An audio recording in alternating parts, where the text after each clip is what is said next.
Hello and welcome to Youth in Agriculture, and as always, this is where I get to bring you to different parts of the country whereby we get to highlight some of the activities that the Kenyan youth have engaged in the agriculture sector. Today we're coming to you from Engineer in Nyandarua County, and this is a very agricultural zone because of the favorable climate that is found here, which support a lot of agricultural activities, with the leading crop being the potato. And in the recent and even currently, one of the major challenges that potato farmers have experienced is that one of poor prices for their produce, either because of the high supply and the low demand and other factors that contribute to poor market access.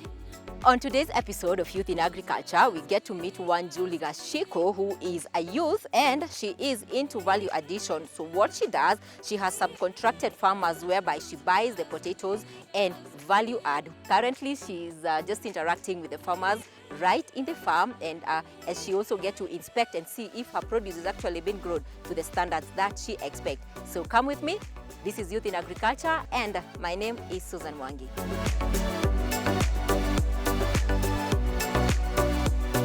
Hi Susan, hi, karibu sana. Asante. Karibu sana, welcome so much to this is Nyandarua County, Engineer Kinangop, and in specific we're at Motaine location. Yes, and we feel very welcome. Yes. Interesting. It's so beautiful here.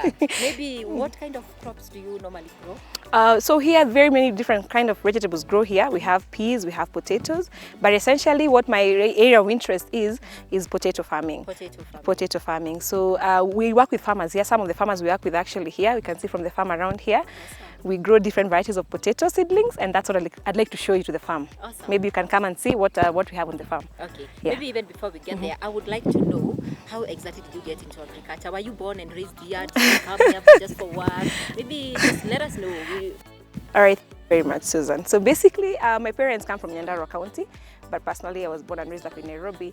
And I had an interest in farming, especially in value addition. So after a while, I've been in school, I've done my undergraduate, I've done my master's, and I've been working before in the insurance sector, in the finance sector, and then I went into business. So being in business, and then I went to do my master's of entrepreneurship, innovations management.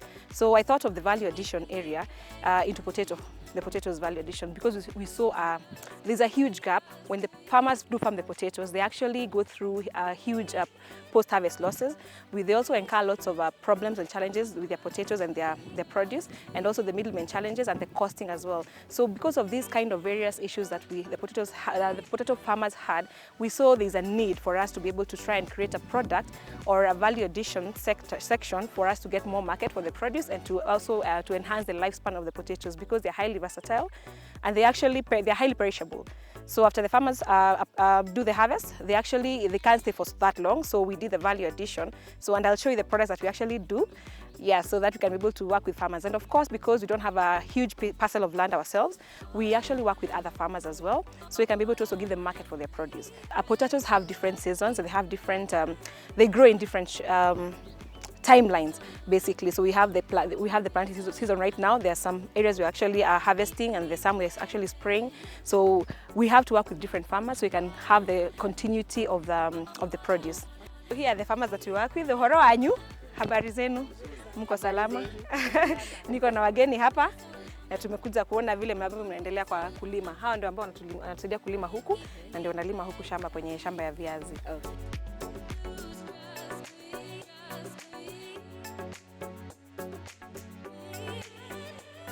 See now, when you are this particular area, all this area may farm viazi up to all the way down there. So they farm variety of potatoes.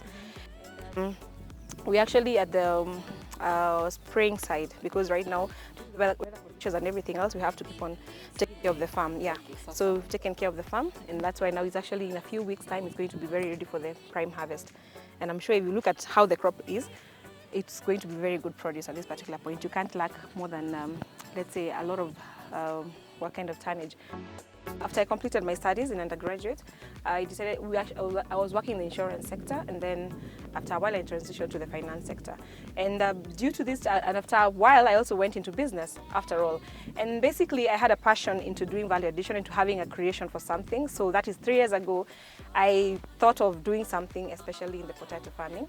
And that is why I decided to do the farming and to find out what solutions can we offer when we have this kind of produce as per the challenges that the farmers go through. So that's when the journey of being a youth and decided to do the agriculture. And basically, it's something that you learn on the go. You'll never have everything right from the word go, but you'll always keep on learning on the go. So before that, I decided to actually find some help and do some research about what are the best seedlings to do, the kind of what I want to do. Who did I consult? I went to the agriculture section into the Ministry of Agriculture, the Nyandarua County, basically. The guy was called Dr. Karitu, who's still the CEC in agriculture, who also referred me to also the extension officers of this area where the interest of farming was, and I kept on finding information. So that's another thing that the youth need to also find out. Also look for the information. Don't wait for it to come and find you to wherever you are, because these people are not going to come to wherever you are. You have to find them and find the information. By deciding to get into farming and to be able to do value addition, of course, you need to do a few things. After finding the information, you have to know the right seedlings, where to buy from, the certified seedlings to buy from, and you're able to start small. You just can't wake up one day and start big. So you have to start and buy like a small portion of land. I started with a very small portion of land. I started with 1 acre farming, then I went into the other acres, and then I leased the whole 6 acres, basically, and then I started now buying from other farmers around. The cost of actually starting up something from scratch is very extensive, because I mean, for a farmer to be able to put up this, I had to start from my personal savings first of all, because you have to be able to do it. It's very capital intensive. You have to actually be able to till the land, prepare the land with the tractor and everything else. You're able now to do the farrowing, and the first and foremost thing you have to do is soil testing, then to do some correctional on the soil. If, for example, the results come out and you need to add some lime, you need to balance the soil, basically. So all these are things that the cost that someone or a youth or any other person needs to actually put in place. Some of the challenges that people go through is because they just wake up and decide to buy the seedlings from a neighbor farmer who is actually there, and these are not the certified seedlings, basically. They might not give you the best of the best produce because it's rewinded over time.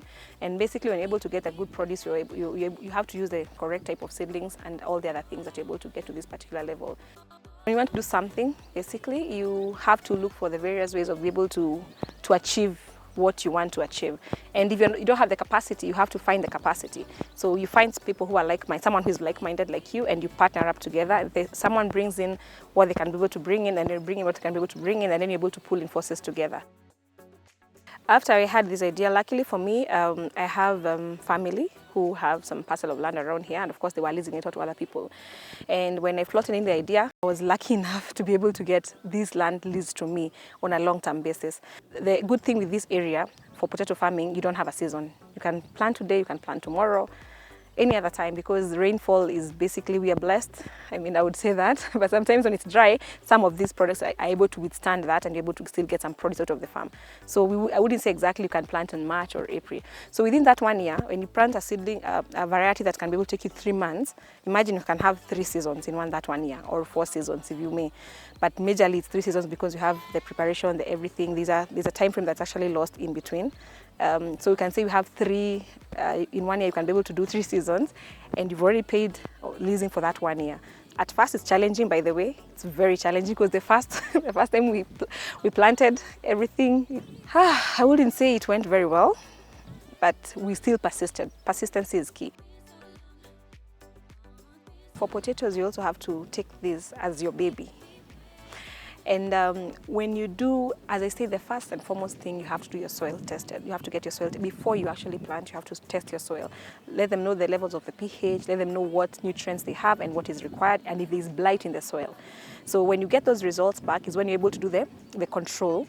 For example, you can have a farm that has been it has been planted like lots of many years before, and it wasn't very productive. So you might find the acid level is very high, which is not very conducive for the potato. So you're able to do some agricultural line to be able to balance it back, to balance the pH. Then from there, the type of seedling as well, you have to be very careful with the type of seedling that you actually get. It has to be certified at least for it to be a good crop. And when you get a good certified seedlings that can be able to withstand some conditions, you're able to also take care of them, because you have to spray some weed killer first of all before they actually come out. And if you leave them to grow without actually weeding, they'll grow with the weed, and the weed is also going to take all the nutrients away.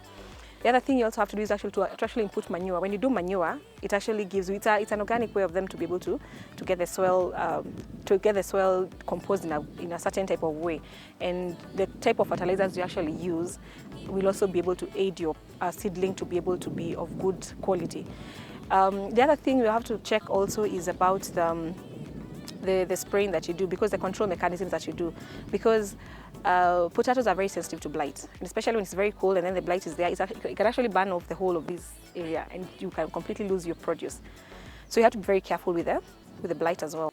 When you see it starts to get some kind of blackish matawi, blackish leaves or something, you have to actually, that means blight is actually coming to actually take over your crop, so you're able to spray. And if it doesn't go away, you spray after 7 days again. But all these things you have to be very careful because it's actually human consumption, so you just don't spray anything that you come along your way. You have to get the correct particular dawa kutumia kwa huo particular mmea. So, and then from there you can actually add foliar. You do add foliar for them to be able, the organic foliar as well. There are very many organic foliars that you actually have around for them to be able to get to be very beautiful. I mean, beautifully and productive. Foliar really helps a lot with all these kind of things, especially when you get to this level, it really helps a lot. They have someone to actually take care of the farm every other day because these are very huge investment, so they're able to get someone to take care of them, to check on them throughout and see what stage are we at right now, how far are we, do we need to spray right now, do we need to do all this kind of right now. So that's something that you need to be able to take care, lazima uangalie kila time.